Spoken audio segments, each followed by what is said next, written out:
आप देख रहे हैं कश्मीर लाइफ में शाह हिलाल आपकी खिदमत में हाजिर। नाज़रीन, इस वक्त आप मौजूद है जिला रत्ना के कृषि विज्ञान केंद्र, जहां पर आज वाइस चांसलर सुकास्ट कश्मीर प्रोफेसर नज़ीर अहमद गनाई और उसके साथ साथ डायरेक्टर एक्सटेंशन प्रोफेसर रिहाना हबीब कंट इनके साथ मौजूद थी। आज यहाँ पर 12वीं सैप कमेटी मीटिंग का एहतमाम किया गया, जिसमें चैंपियन फार्मर्स, चैंपियन इनोवेटर्स के साथ साथ तमाम लाइन डिपार्टमेंट के ऑफिसरान भी मौजूद थे। सीधे हम वाइस चांसलर प्रोफेसर नज़ीर अहमद गनाई से बात करेंगे। सर, आपका बहुत बहुत शुक्रिया कीमती वक्त देने के लिए आज के इस मीटिंग के हवाले से।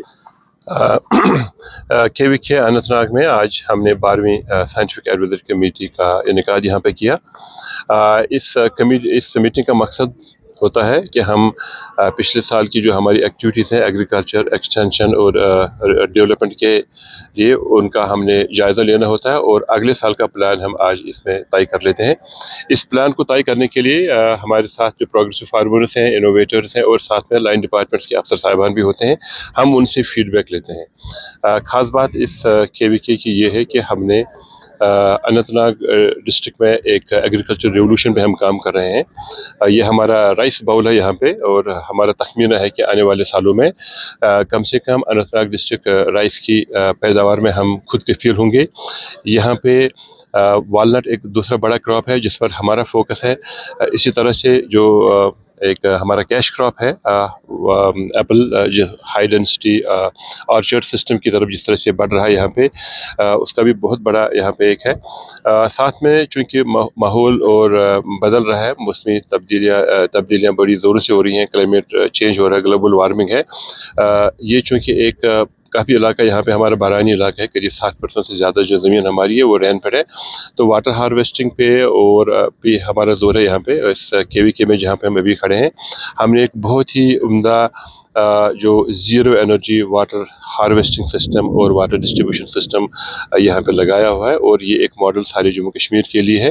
साथ में इस डिस्ट्रिक्ट में हमारा फोकस है सस्टेनेबल एग्रीकल्चर पे, और उस सस्टेनेबल एग्रीकल्चर में जो यूज़ ऑफ ऑर्गेनिक्स हैं, खासकर वर्मी कंपोस्ट और ट्राइकोडर्मा और जो बाकी बायोलॉजिकल्स हैं, नेचुरल एजेंट्स हैं, उनका यूज़ कर रहे हैं। नेचुरल फार्मिंग है, ऑर्गेनिक फार्मिंग है, तो उस पर भी काफ़ी ज़्यादा फोकस है इस डिस्ट्रिक्ट में, और इस पर हमारा KVK काफ़ी काम कर रहा है। और साथ में काफ़ी सारे हमारे यंग जो एंटरप्रेन्योर्स हैं वो यहाँ पे जुड़े हुए हैं।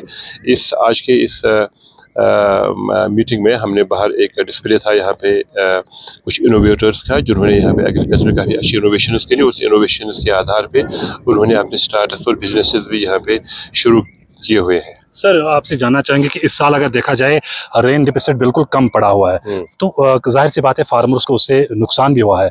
मुकम्मल तरह के इकदाम उठाने जा रही है ताकि फार्मर्स को आइंदा नुकसान का खमियाजा भुगतना ना पड़े। बिल्कुल सही सवाल आपने हमसे पूछा। यूनिवर्सिटी ने एक ड्राउट कंटिजेंसी प्लान बनाया है। उस ड्राउट कंटिजेंसी प्लान के तहत में हम जो वाटर डेफिसिट एरियाज़ हैं, हमने उनके लिए कुछ अल्टरनेटिव क्रॉप्स का सुझाव दिया है। जैसे जहाँ पे बहुत ज़्यादा कमी है तो वहाँ पे कुछ पल्सेस, मिलेट्स का हमने बोला, और साथ में ये जो अनंतनाग डिस्ट्रिक्ट है जहाँ पे राइस के अंडर में काफ़ी एरिया है, उसके लिए हमारे पास राइस के साथ साथ में कुछ नई राइस कल्टिवेशन टेक्नोलॉजीज़ हैं, DSR टेक्नोलॉजी, जैसे जिसका मतलब है डायरेक्ट सीडेड राइस, जिसमें पानी का कम इस्तेमाल होता है और जिससे फसल पे ज़्यादा नुकसान नहीं होता है। इस तरह से हमने कुछ क्लाइमेट रेजिलेंट वैरायटीज़ बनाई हैं जो मॉइस्चर स्ट्रेस बियर कर सकती हैं। उसमें हमारी राइस की भी कुछ वैरायटीज़ हैं, साथ में मेज़ जो मक्की की कुछ वैरायटीज़ हैं जो ड्राउट टॉलरेंट वैरायटीज़ हैं। फिर पल्सेस की कुछ वैरायटीज़ हमने डेवलप करी है जहाँ पे जिसमें मॉइस्चर ज़्यादा नहीं चाहिए। इस तरह से बकवीट और जो मिलेट्स हैं उनमें भी बहुत ज़्यादा पानी की ज़रूरत नहीं है, उनको भी हम यहाँ पे प्रमोट कर रहे हैं इस एरिया में। तो बुनियादी तौर पे चूँकि ये एक ग्लोबल चेंज है, क्लाइमेट चेंज है, हमें आने वाले समय में हम आज से ही इस पर गियर अप हो रहे हैं, और पूरे जम्मू कश्मीर के लिए हमारा ये प्लान बन रहा है। और अगले साल में ये एक बहुत ही बड़ा कॉम्प्रिहेंसिव प्लान होगा जिसको हम वक्त से पहले इजरा करेंगे, मान लीजिए दिसंबर जनवरी में ही, ताकि आने वाले जो हमारे रबी सीजन में हमें ऐसी कोई दिक्कत नहीं हो।